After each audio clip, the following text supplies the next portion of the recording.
the nation's second city son, hailing from the settlement of West End.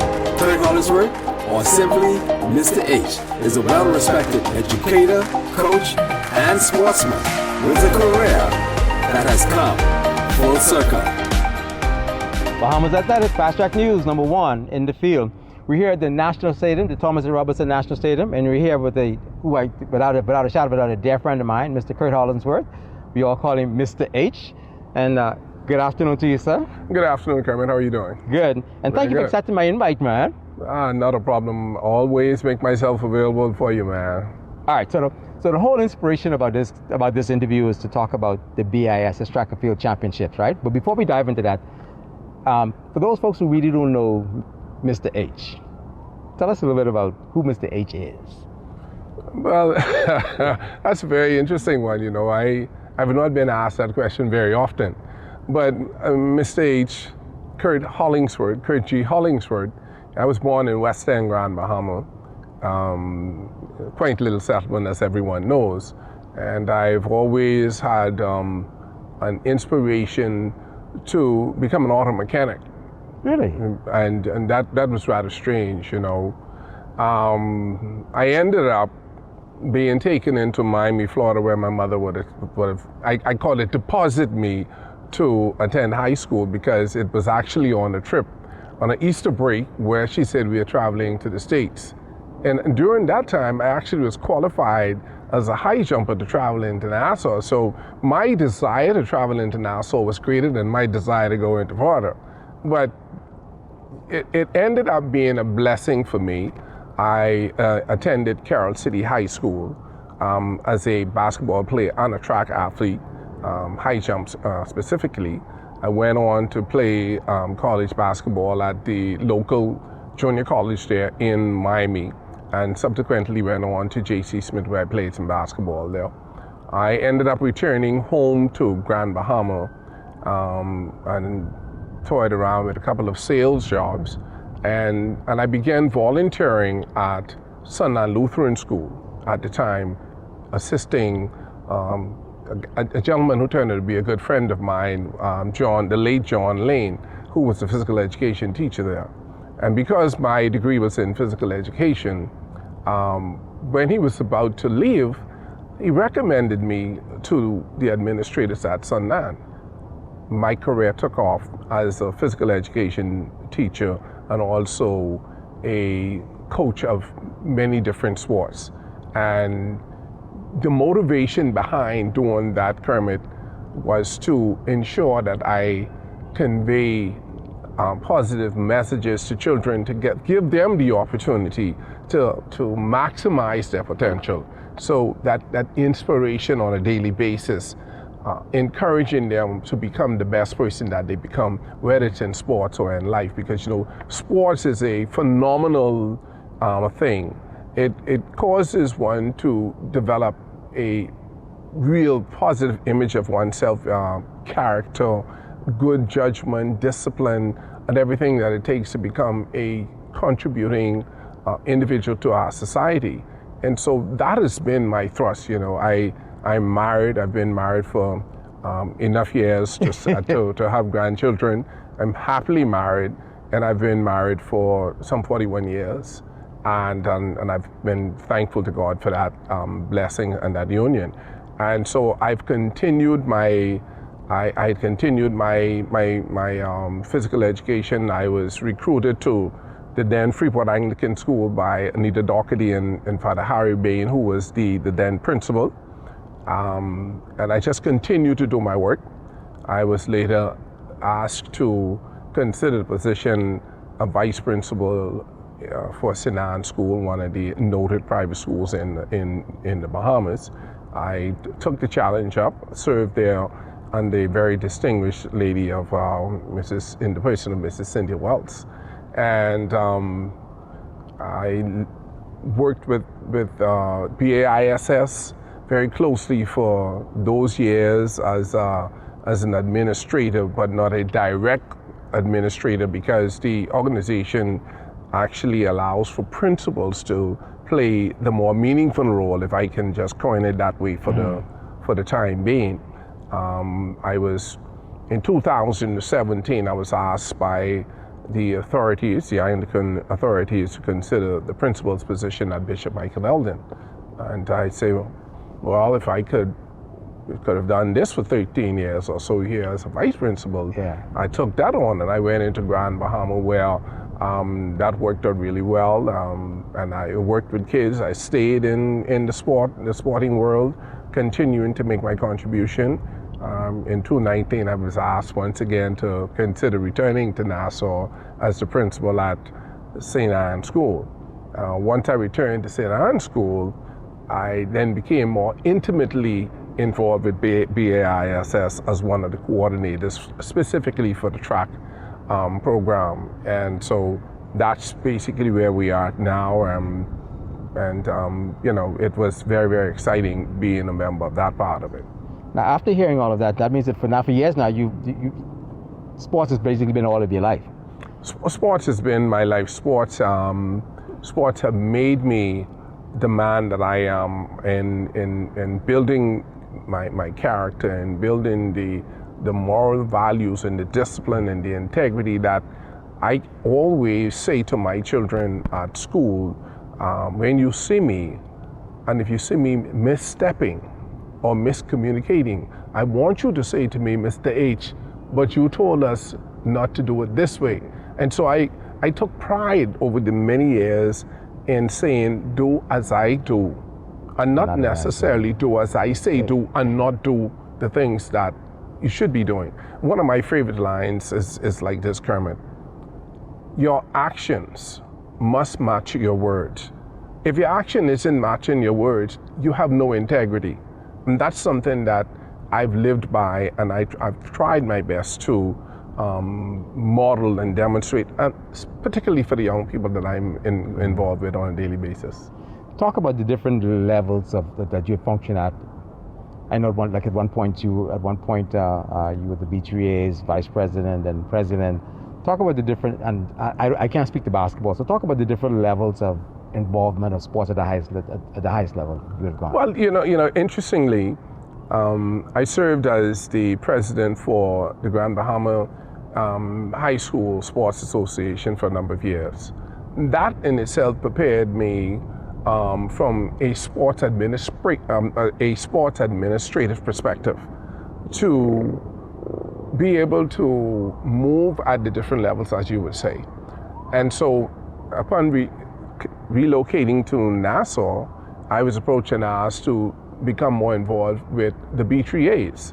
And of course, at this point, I would have also served as a vice president to the Bahamas Coaches Association, Bahamas Track and Field Coaches Association. So I was quite well versed in that regard. Mm-hmm. Being a school administrator at the time when I was asked, I think it was in 2006, I was careful to announce that as a sports administrator, I had no desire to be involved with coaching, which was very dear to me. And so I moved away from coaching into sports administration. I became a vice president of the Bahamas Association of Athletic Association, where I would have been exposed to a higher level of what sports, well, specifically track and field is in the Commonwealth of the Bahamas and outside of the Commonwealth of the Bahamas, because you and I would have traveled at certain events that allow us to experience the highest level of track and field in the track world. And at that time it was the IAAF, and now it's I think it's the World Athletic Association, something to that effect. And so moving up the chains, there was also a need, because of some complication within the organization, for us to examine our conscience to determine whether or not we were on the right trajectory with our organization. And subsequently to that question, I became the president of the B3As, which allowed me to become more intimately involved with track and field for the time that I served as the president of that organization. And that was a great experience for me, a tremendous experience for me, because I was able to experience some things that the ordinary coach may not have experienced, the ordinary administrator may not experience. And I tell you, to be honest with you, Kermit, the highlight of my involvement at that level of track and field was in 2009 when we went to Berlin. As a matter of fact, it began the beginning of the 2009 year, where for the first time in the history of the Bahamas, we had qualified a females 4x4 relay team. And that was exciting for me. We were able to qualify 3 teams that year. And so we went into Berlin favorite to win the gold in the men's 4x4. That was a disaster. That was not a very good experience. We did not expect to place in the women's 4x4, but we made a good showing because we had qualified for the first time, as I said, for the IAAF 4x4. And then we were not expected to place in the women's 4x1. And we actually finished with a silver medal. And that was the first time, I think it might have been in about 8 to 10 years, that the Bahamas had experienced a significant medal at that point. Mm-hmm. And for me, that was the highlight. The disappointment in that highlight was where we went into the World Championships in 2009 with the fastest time in the world by far. We could have won a gold medal by running a sub-time at those games. But unfortunately, we had a mental lapse on one of the legs, and that was it. Yeah. But a tremendous learning experience. It prepared me to be able to convey to my colleagues in the coaching area all of the positive things and the experiences that I would have had to help them prepare themselves for better. And that's where we are now, and it's a wonderful thing. I'm gonna make a statement. Tell me if you agree and why. If you disagree, tell me why also, right? But in my mind, the 2 biggest high school events are the Hugh Campbell Basketball Championships and the BAISS Track and Field Championships. For me, I'd like to think the BAISS has surpassed now the Hugh Campbell as the biggest high school under 20 championship in the country. Your thoughts? As a former basketball player and also a former coach at the Hugh Campbell level, unfortunately, the enthusiasm and the energy that was once in the Hugh Campbell tournament is no longer there. The BAISS has been a consistent performing program over the years.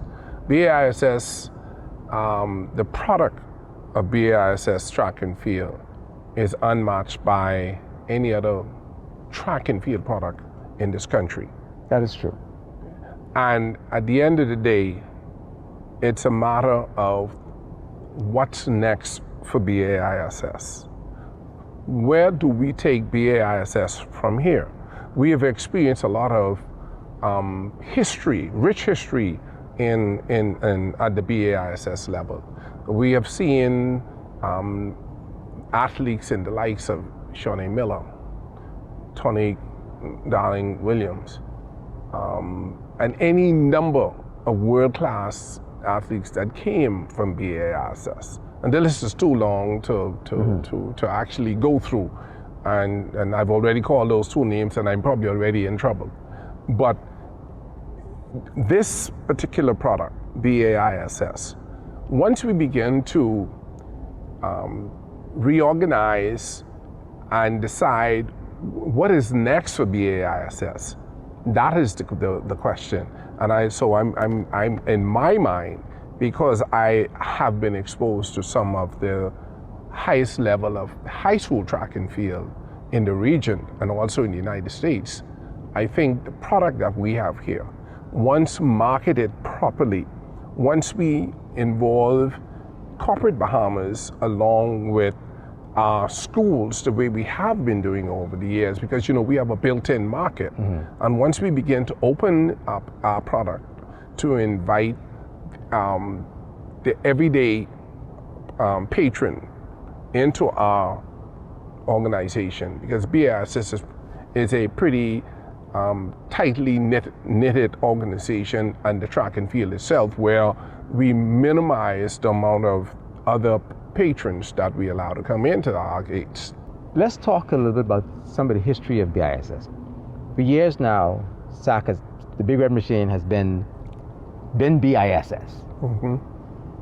And for me, my thinking is, I think it got to the point where, why come to BISS? Because at the end of the day, QC ran a distant second, and then the rest was fighting for whether it be third, fourth, and wherever they come down to the finish pole.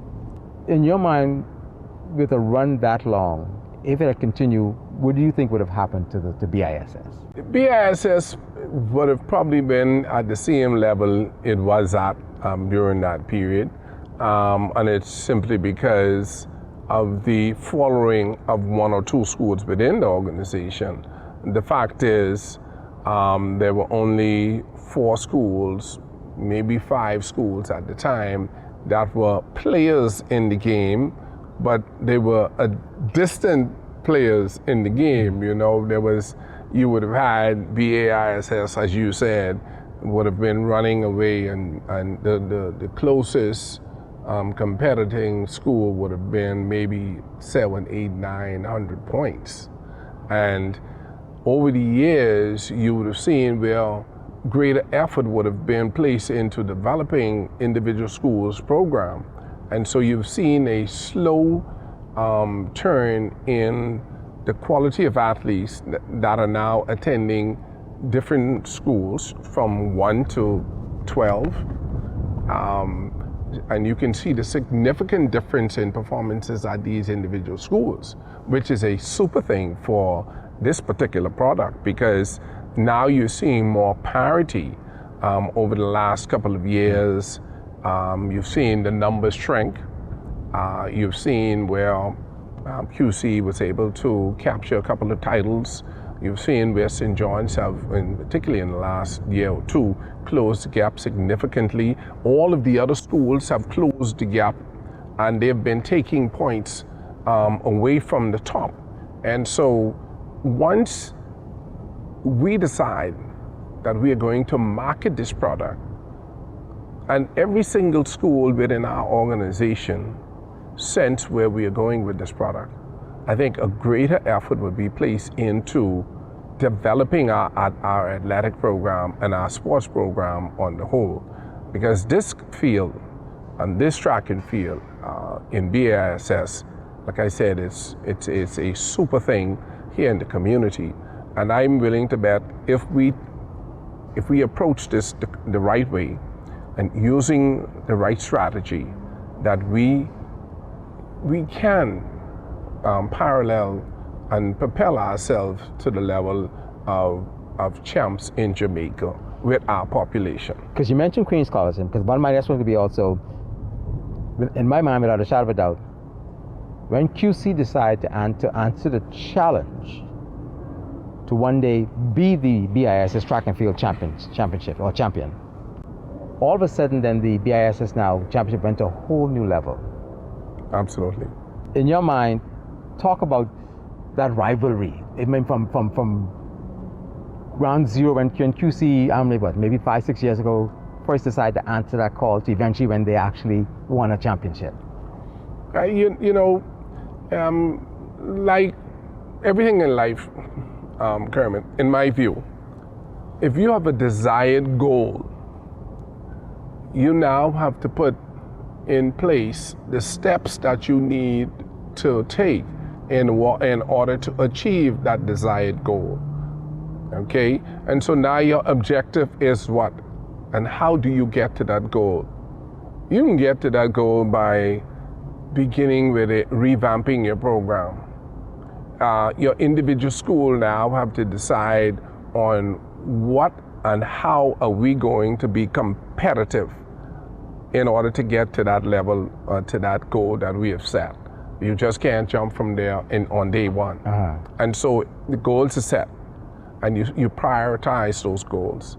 So your coaches need to upgrade their training and their education in track and field. without a knowledgeable coach or set of coaches, you're going to shortchange yourself. QC has a very high qualified coach at their school, and they have a good team of non-school personnel that actually work their their after school programs, which makes the difference. You've sold to your school and your school population that guess what? We are in a position where we can win a championship. It's going to take us 3 years to get there, but we can do this, and these are the things that we need to do.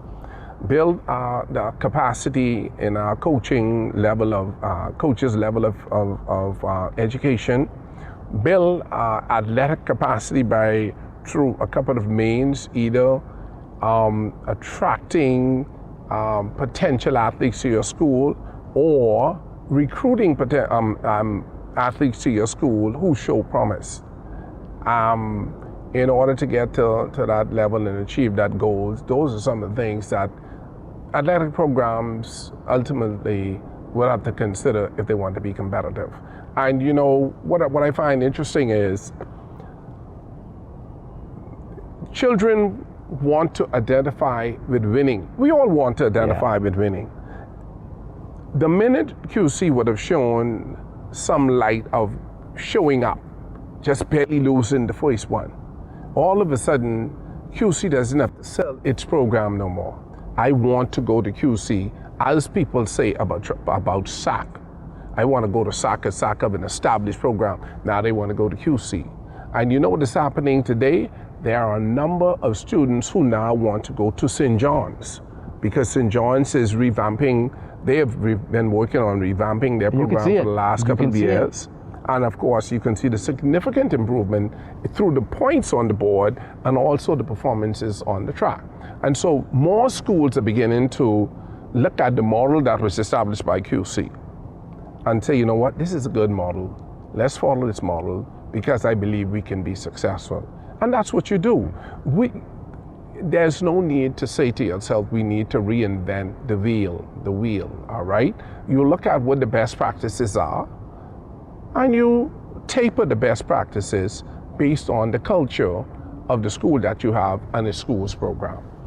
SAC is to be commended, the way they dominated BISs for the countless minutes, but 30 plus, I don't know, and I was supposed to get the exact number. I don't know if you know 30 plus years. 30 plus years. Let's stick with that one. 30 plus years. They're really to be commended. But also, I had a chance to talk to Principal Turnquist, Vice Principal Turnquist at the time at Queens College. And you could see she really was the driving force behind that mission of becoming, eventually being QC, having that title as BIS track and field champions. Talk about at the leadership level, at that level, as principal of a school, and how do you motivate kids to want to, look here, buy into my cause, buy into the school becoming BIS track and field championships. Talk about the role a leader would have to play in that part. Well, I believe in the first instance you have to paint a picture. And the picture that you have to paint is a vision of your team your school being a championship team. And once you paint the picture and share this vision with your student population and your staff population, because your coaches are critical to the success of the program that you have. And so that vision, where do you, let's use St. Anne's School, where do we see St. Anne's School 3 years from now in terms of track and field? Specifically, that's our topic. I now have to stand before the students and the staff members at St. Anne's School and say, listen, this is a championship school. We only need now to demonstrate and illustrate to people that we have the mentality of champions. Mm-hmm. And then we have to be intentional in selling this whole concept so that, again, children can believe in themselves and believe in this whole idea of building a championship team. Because the bottom line is you're starting from the bottom and it takes time. So my focus now have to be on probably my grade 8s. Yeah. And building, and then assessing those kids in grade 11 and saying, listen, there's some things that we need to do.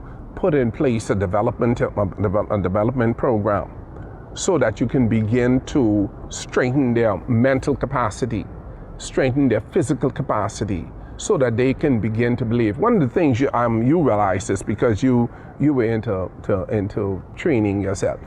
What I learned as an athlete is the stronger I get, the more confidence I gain.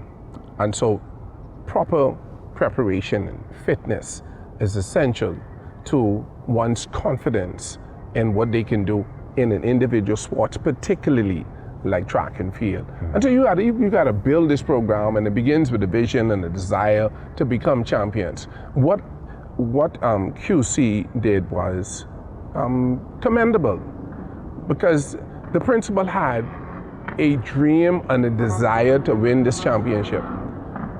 And day and night, she probably slept saying, my school is gonna become championship one day. And you know what, Carmen?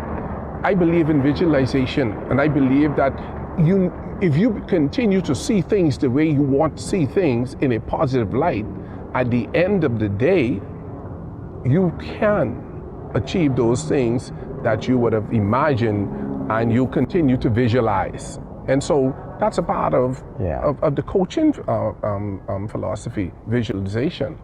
Like I mentioned, we're outside in Thomas Urban Stadium, so even though it's, I think in my mind it's a little distance away, but you're still hearing all of the ambience of traffic and everything else. So it's a part of what you do naturally, so we can't right? apologize for it. It's just yes. All right. So just so we could just kind of, for those who just joining us, we'd want to explain why you're hearing that. I also heard at one of the championships that QC would have brought a coffin, a casket at the championship. Now I know I heard it. Is there any truth to that? I really don't know. This is the first time I'm actually hearing it. You know what I'm saying? In the process of talking to somebody, someone said, "Kurt, there's 1 year." Okay, so we won't dwell on that. Like I said. I was like, oh, QC, they were really bold.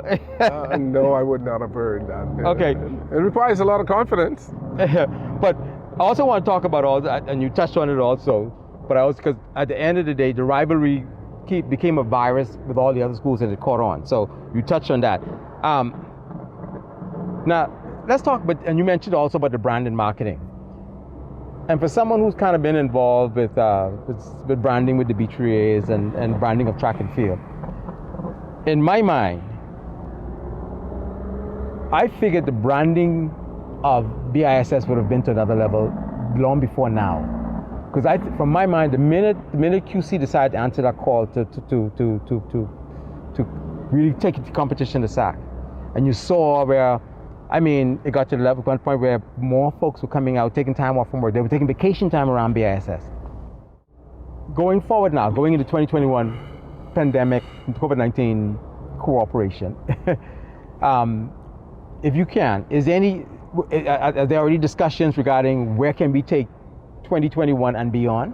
First of all, Kermit, when we talk about branding, there has to be a collective thought that there needs to be a shift in the way we do business, a shift in the culture of the business by those who administer and lead track and field. And my involvement, because of my experience at the B3A's level, allows me to sit back and with the assistance of persons like yourself and other individuals who are into sports and sports media and production, it allows us to sit back and say, guess what? We need to do some assessment on this product. We believe that this product can do much more for us and our community, and by extension the country. For example, Jamaica's champ comprises a private school, I believe, right? BAI comprises of private schools, but it galvanized an entire country, all right? Now, I may not be accurate with the champs but I know that the relays apparently. But the point is, shifting branding. We need to rebrand and relaunch BAISS as the track and field product for the Commonwealth of the Bahamas. Because the BAISS track and field program has more to offer outside of the stadium than it actually has to in the stadium. In the stadium, there's a lot of fast activities, a lot of jumping and throwing, and as you said, the outside, there are a lot of people who become excited about BAISS, who are associated with schools that has the potential to win. And so what we need to do is look at means and ways how we can strategize ourselves in repositioning track and field, reimagining how we want to see track and field, and particularly faced with this COVID pandemic. We have to be more we have to be more imaginative. We just got to be able to look at this thing and say, you know what, boy, how are we going to sell track and field? As we look at the various World Track and Field Championship events, and you see people running in empty stadiums with minimum numbers in the stadiums. What will BAISS look like this coming year, barring no changes in our health environment? And so we have to take all of this into consideration while branding, and also saying to corporate Bahamas, we understand that you are having some financial challenges, but we believe this is a way for us to feel better about ourselves, about having our community feel better about themselves, so we can start to affect the mental and the psychological mindset of our people through sports, because that's what sports does. Over the years of coming to BISS, and I've always had observation, I always observe when our leaders come to the stadium and visit the stadium, they also come to support their schools. But I have an observation, and this, you don't have to comment on this, but it's just an observation, and this is for our Prime Minister Minis.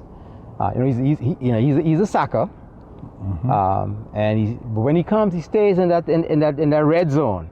So, Mr. Prime Minister, for 2021, if COVID permitting, I need you to move around the track a little bit for me, please, because I'm sure the other athletes would appreciate seeing their Prime Minister expressing best wishes for them and encouraging them. All right, so that's just an observation. I'll leave that right there. All right. One observation observation I have with regards to taking the brand of BISS to the next level. And I know you'll at the end you'll make more money from the event, but talk a little bit about if the finances is there, where that could take the schools, the BISS schools. In rebranding, Kermit, we have to connect all of the parts to ensure that the rebranding works. What am I saying? Rebranding doesn't simply just mean putting a name up there and saying, oh yeah, get excited about track and field, etc., etc. It also includes how well can we share our daily events with the entire Bahamas? How could we set our stage where colleges from North America, United States, our athletes on the track or on the field, what is the best vehicle to use to do that? Via the internet, Zoom, whatever the platform might be. We now have to sit down and put together a program that is going to incorporate and encompass all of the ingredients that would cause for a successful branding or rebranding of the BAISS product.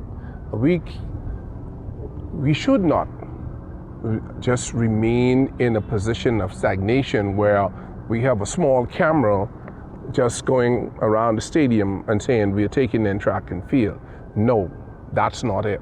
We need to broaden our scope. We need to see how we can get into the television concept of track and field. I'm sitting home in the Bahamas and I can watch Champ on television. Yeah. I'm sitting home in the Bahamas and I can watch the Gibson relays from Jamaica. Why can't BAISS, with the kind of alumnus that we have and the kind of support that we are able to garner from corporate Bahamas, put together a marketing strategy to ensure the proper rebranding of this product? There is no doubt in my mind that once we are able to pull together this grouping and say, listen, this is what we need to do in order to take this product to another level or to the next level. Yeah. And I think we have the capacity and the capability. We have the technology within our country. We have the technology within the resources that guys like yourself have, where we can promote and build and also deliver this quality product to the outside world, outside of the Commonwealth of Bahamas. So basically, that's what we need to do to ensure, in my mind and in my view, others may have a different concept, but that's how I feel about it from where I sit. I mentioned earlier that the reality is that SAC has dominated BAISS for countless years, 30 plus years. QC is now that streak they've had no more. Right. In your mind, do you see the sport going back now to that? Do you see SAC now getting that streak back, or you think, or in your mind, where is BISS going now since we've had that, since QC broke that streak that SAC had? The trajectory for track and field in BISS, Kermit, is going to continue to move up, and it's going to be you will note there is going to be more equity distributed among the schools. More schools will invest. More schools will attempt to attract individual students with talent to their schools and continue to build on that. And so with that in mind, that's what is going to happen. So that level and that intensity that we see in BISS is only going to become intensified as it filters down and throughout the other schools. If there's going to be another dominating school, will there be another SAC? In modern times, I very seriously doubt it. Okay. I very seriously doubt it. I think the preparation by schools and how they see themselves in terms of being competitive is where it's at. Is there anything, I'll give you the final word, is there anything that we did not talk about? Is something that you want to probably mention? I'm giving you the final word. Well, there were so many things that we covered, Kermit. It's hard to find a final word. What I would say, for what it's worth, we need to be more intentional in providing positive opportunities for our children through track and field, but not limited to track and field. It is essential, and it is a matter of national interest for us to invest into our young people, and we must do it in a meaningful and tangible way so that at the end of the day we can see our young citizens returning to the Commonwealth of the Bahamas for those that leave and make a meaningful contribution to the everyday life that we live.